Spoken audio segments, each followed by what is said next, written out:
survived this long by staying out of trouble. Saving you may have changed all that. The world of Rage is definitely not the place to want to take your parents on vacation. It is a harsh, dry, unforgiving wasteland where death awaits you behind every corner. You have a world that's post-apocalyptic, where everything has been destroyed and everything is in ruin. You wouldn't want to go without a couple rocket launchers, body armor, a week's worth of food.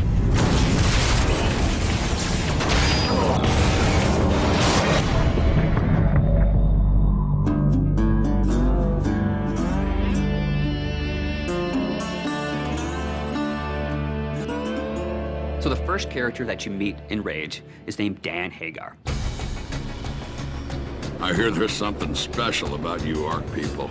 He is this fatherly character that is trying to keep the settlement safe. We knew we needed a great voice talent, and the only way to find that is look for great actors. In the initial images I saw of Dan Hagar, he had glasses, the shorts, the fishing vest, and I go, that totally reminds me of Walter Sobchak from The Big Lebowski. And I go, Tim, we need to get John Goodman.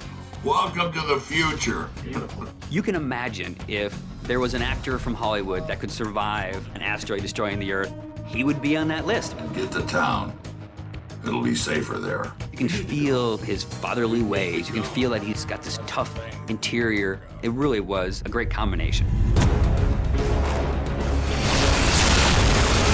Sound really is half of your experience. The first half is being taken in with your eyes. The second half is being taken in with your ears. You should be able to look at something in the world, hear the sound that's coming from that, and think in your mind's ear, yes, this makes sense. This fits in the world. Gun sounds are one of the hardest things in the world to do, only because you're constantly hearing them.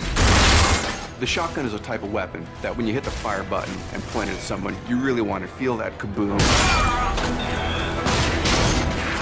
Get the sound mixed between the high-end elements to pique the interest and the low-end elements, the kick to the gut, to make you feel like you're in a living, breathing, cinematic experience.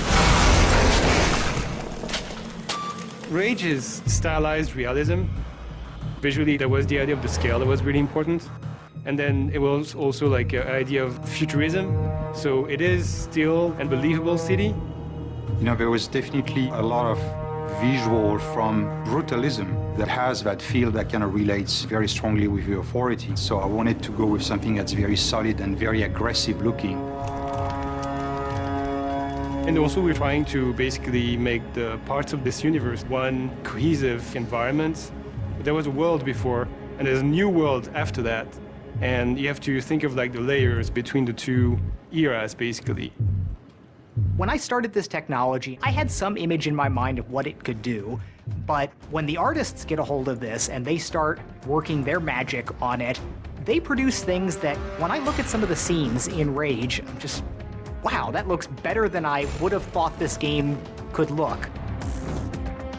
The technology right now allows us to paint on any surfaces at a pixel level.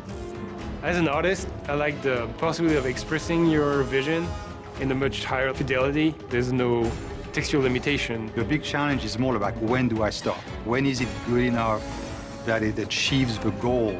So you have to kind of find that good balance. I want the player to feel like he lived through an experience that is bigger than just the game itself. Everyone who's seen the game so far has had the same reaction. It's like a visual shock. There's some really breathtaking imagery there, and it is better than I would have imagined it would be.